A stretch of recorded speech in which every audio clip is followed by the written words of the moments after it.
Olá, meus queridos alunos, tudo bem com vocês? Estamos de volta para mais uma aula de Geografia direcionada para os alunos da primeira série do ensino médio. Como vocês já sabem, eu sou a professora Miriam Lira e ministro aulas de Geografia na rede estadual do estado do Acre. Você deve lembrar que na aula anterior nós falamos sobre aspectos políticos, sociais e econômicos da Europa e da Oceania.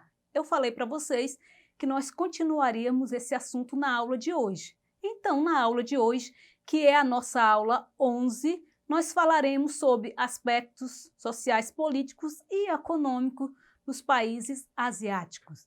Então, hoje será somente sobre a Ásia. Preparados?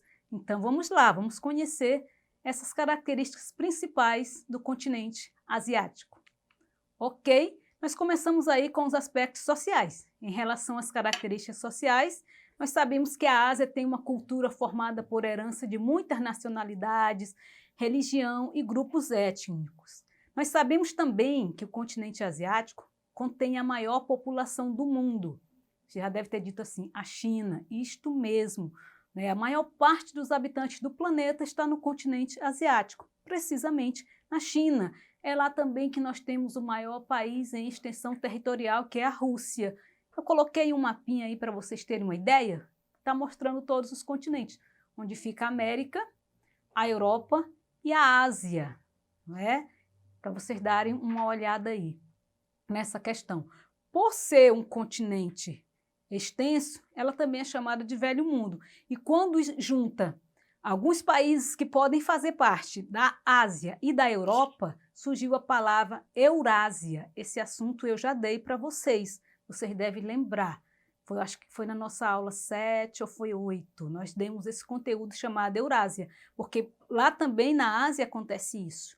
Quando há países que eles têm parte do seu território na Europa, por causa da aproximação, como vocês podem ver aí no mapa, quem não é daltônico, a Europa aí está no verde claro, a Ásia, eu sei lá, essa cor eu acho que é marrom.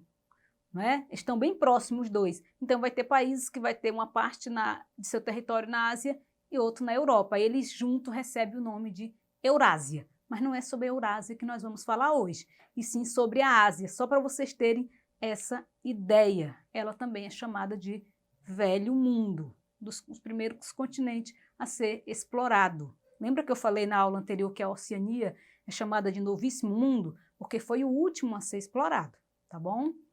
Em relação aos aspectos políticos, por causa da extensão territorial e por causa da quantidade de países que tem lá, eles têm vários sistemas de políticos adotados.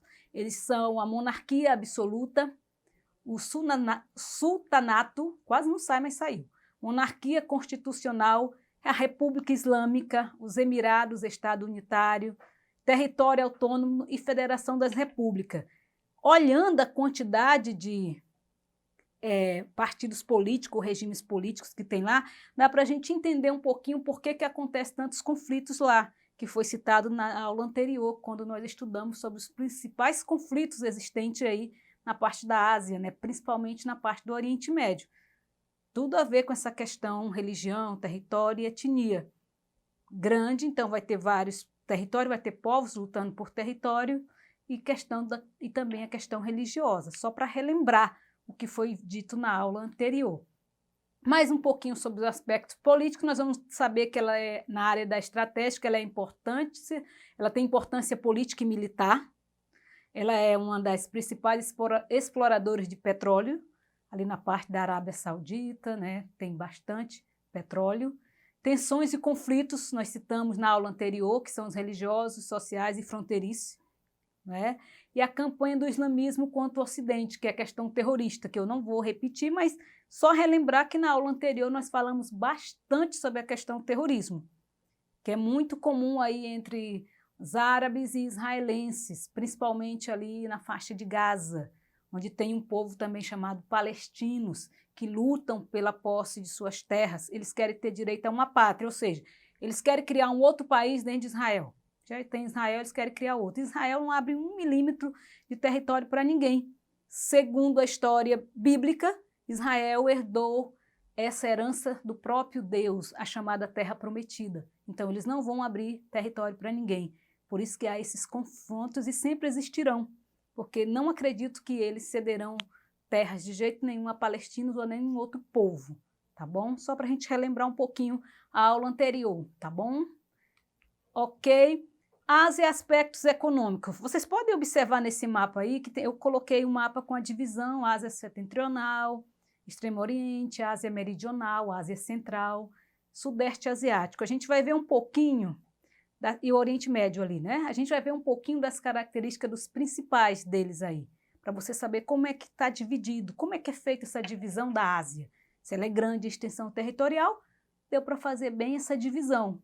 Então vamos conhecer, por exemplo, o Extremo Oriente é a região mais rica da Ásia.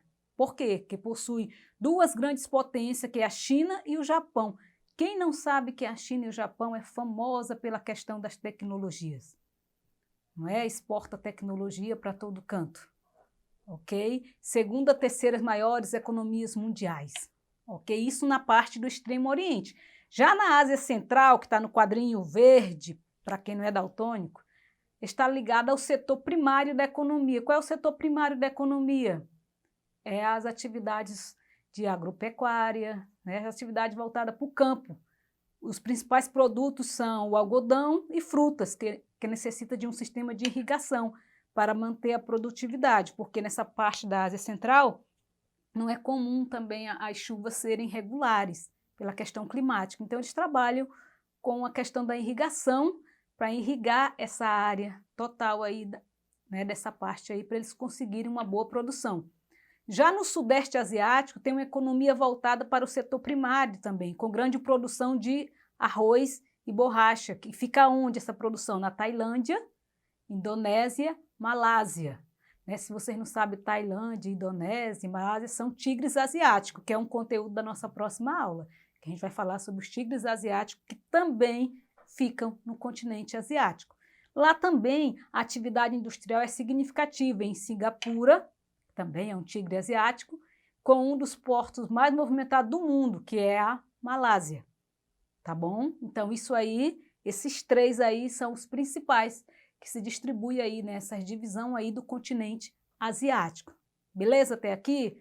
Podemos continuar? Então, vamos lá. Eu coloquei mais alguma coisa aí sobre os aspectos políticos, eu já tinha citado lá atrás, só para ficar claro, o maior PIB da Ásia é o da China, seguido do Japão e depois da Índia. Entretanto, pelo critério de PIB nominal, calculado pela taxa de câmbio, o Japão continua sendo o mais rico da Ásia e o segundo maior do mundo. Eles têm grande tecnologia. Quando a tecnologia vem chegar aqui no Brasil, lá no Japão já saiu de moda. Então, eles são os primeiros, né, a lançarem novas tecnologias no mercado, por exemplo. Tranquilidade? Então, se você até aqui entendeu tudo sobre a Ásia, eu acredito que você entendeu tudo que eu expliquei, né? Porque tem muito mais que você pode encontrar na plataforma Eduque.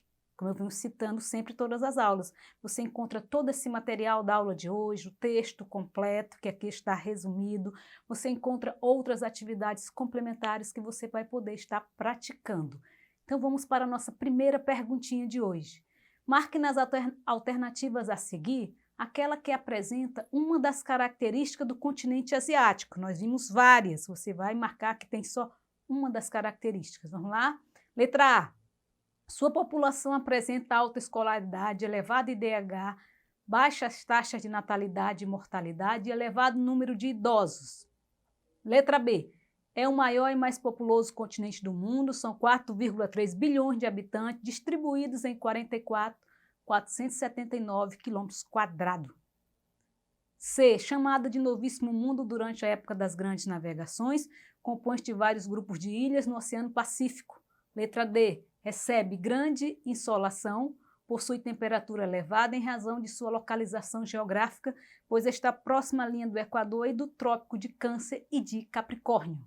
Letra E. É o maior continente em extensão norte-sul, localizado no hemisfério ocidental e compreende uma área total de 42.189.120 km². Tempinho para a resposta.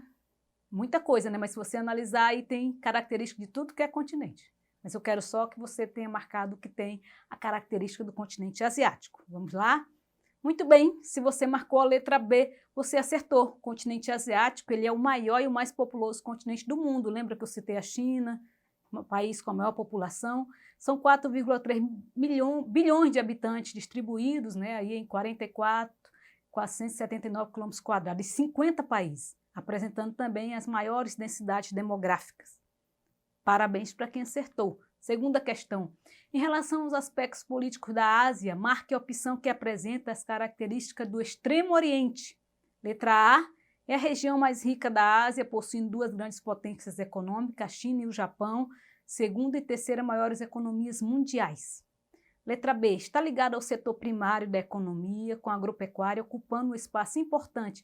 Os principais produtos agrícolas são o algodão e frutas. Letra C tem uma economia voltada para o setor primário, com grande produção de arroz, borracha, que fica na Tailândia, Indonésia, Malásia, além de petróleo na Indonésia. Letra D é a região mais pobre do continente, apresentando elevada taxa de natalidade e baixa expectativa de vida. Letra E, região situada ao sul do continente asiático, considerada uma das menos desenvolvidas, compreende os territórios de países como Índia, Moldávia e Paquistão. Se você marcou a letra A, você acertou. O Extremo Oriente é a região mais rica da Ásia, possuindo duas grandes potências econômicas, né? Como eu citei, que é a China e o Japão, e é a terceira maiores economias do mundo. Eu agradeço de coração mais uma vez por você ter assistido a minha aula até o final. Continue assistindo as nossas aulas e visitando a nossa plataforma Eduque. Forte abraço a todos, fica na paz de Deus e até a próxima.